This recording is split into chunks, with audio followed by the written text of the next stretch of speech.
নমস্কার, আজকে আমরা নিয়েছি, এখানে আছে ডিম সেদ্ধ করে খোসা ছাড়িয়ে নিয়েছি। এখানে নিয়েছি সেদ্ধ করে রাখা আলু, একদম গোল গোল করে কেটে নিয়েছি। দেখো, এবার ডিমগুলো আমি একটু কেটে নেব এরকম ভাবে করে, তাহলে মশলাপাতি ঢুকবে।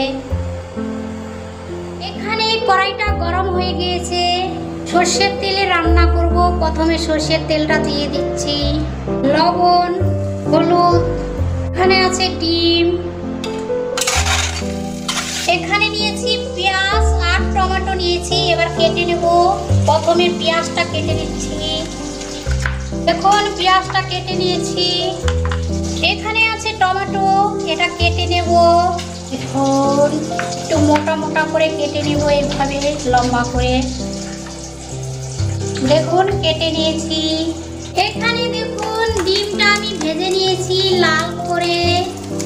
এবার নামিয়ে নেব, নামিয়ে নিচ্ছি। এখানে আছে আলু, আলুটা ভেজে নেব। এখন ডিমটা ভেজে নিয়েছি, আলুটা এখানে হালকা লাল করে ভেজে নিয়েছি। দেখুন, এরকম ভাবে করে আলুটা আমি ভেজেছি। এবার নামিয়ে নেব। দেখুন, সর্ষের তেলটা দিয়ে দিয়েছি। ফোড়নে দেব 3টে শুকনো লঙ্কা, জিরে ফোড়নে দিয়ে দিচ্ছি। ফোড়নটা লাল করে ভেজে নেব। কুচানো পেঁয়াজ দিয়ে দিচ্ছি ফোড়নে। পেঁয়াজটা পুড়ে গিয়েছে। লবণ দিয়ে দিচ্ছি। পেঁয়াজটা তাড়াতাড়ি ভাজা হয়ে যাবে। পেঁয়াজটা ভেজে নেব লাল করে। পেঁয়াজটা দেখুন লাল করে ভেজে নিয়েছি। এখানে আছে বেটে রাখা আদা আর রসুন একসঙ্গে দিয়ে দিচ্ছি। কেটে রাখা টমেটো, এটা দিয়ে দিচ্ছি। এখানে দেখুন মশলাটা ভেজে নিয়েছি, মশলা থেকে তেলও ছেড়ে গিয়েছে। অল্প পরিমাণ জল দিয়ে দিচ্ছি। এখন দিয়ে দেব গুঁড়ো মশলা, হলুদ, ঝালের জন্য লঙ্কা গুঁড়ো। এবার নেড়ে নেব। গুঁড়ো মশলার সঙ্গে আরও কষতে থাকবো। এখানে মশলাটা কষানো হয়ে গিয়েছে। দেখুন, মশলা থেকে তেলও ছেড়ে গিয়েছে। একদম সুন্দরভাবে দেখুন কষিয়ে নিয়েছি। এখানে আছে ভেজে রাখা আলু, এবার দিয়ে দিচ্ছি। আলু তো পড়ে গিয়েছে। এখানে আছে চিড়ে রাখা 3টে কাঁচা লঙ্কা, এটাও দিয়ে দিলাম।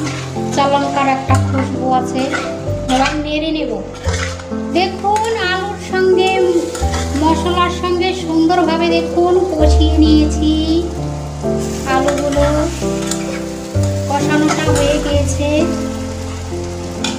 এখন আমি জল দিয়ে দিচ্ছি ঝোল করার জন্য। দেখুন, জলটা পড়ে গিয়েছে। এখানে দেখুন আলুর ঝোলটা ফুটতে শুরু করে দিয়েছে। এখানে আছে ভেজে রাখা ডিম, এবার ডিমটা দিয়ে দিচ্ছি এক এক করে। দেখুন, ডিমটা পড়ে গিয়েছে। এবার একটু নেড়ে নেব। ডিমের ঝোলটা দেখুন হয়ে গিয়েছে। এখানে আছে বেটে রাখা গরম মশলা, উপর দিয়ে ছড়িয়ে দেব। গরম মশলা পড়ে গিয়েছে, এবার নেড়ে নেব। আর একটু রান্না করে নিলেই হয়ে যাবে। ডিমের ঝোলটা হয়ে গিয়েছে। এবার আমি নামিয়ে আজকে বানিয়ে ফেলেছি আলু দিয়ে ডিমের ঝাল রান্না করেছি। একদম লাল লাল হালকা পাতলা করে বানিয়ে ফেলেছি। ভিডিও দেখবেন, লাইক করবেন আর সাবস্ক্রাইব করতে ভুলবেন না। নমস্কার।